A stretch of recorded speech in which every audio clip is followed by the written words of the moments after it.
Paulit-ulit na lang ang pakiramdam, parang umiikot ako sa parehong lugar.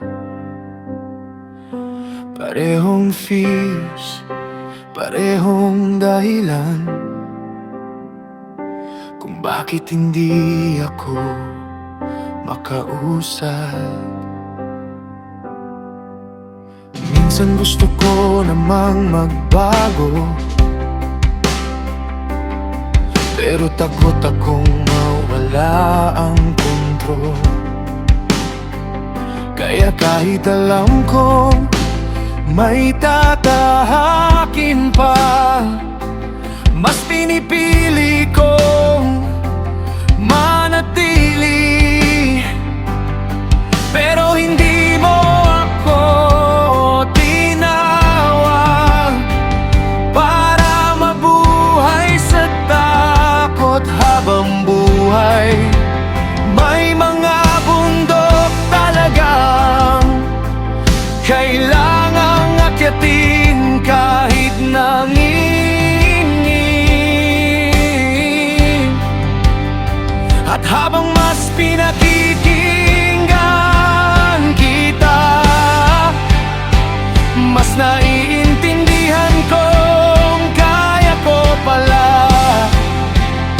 Hindi dahil malakas ako, kundi dahil kasama kita.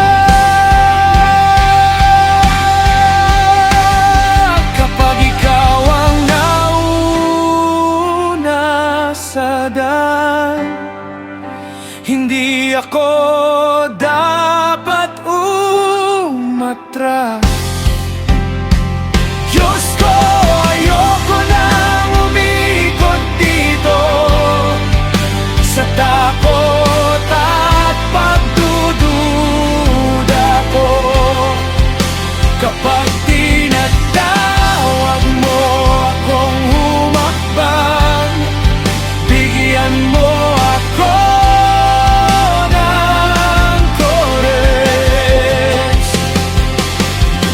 Ayoko nang umikot dito, gusto ko nang magpatuloy sa bawat illness sa loob ng puso ko. Ikaw ang maglalabas sa akin.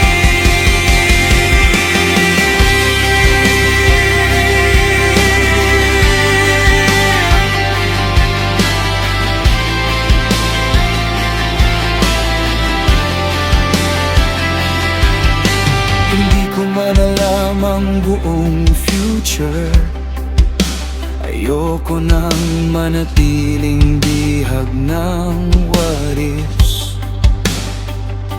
Pagod na akong magtago sa likod ng excuses at fear.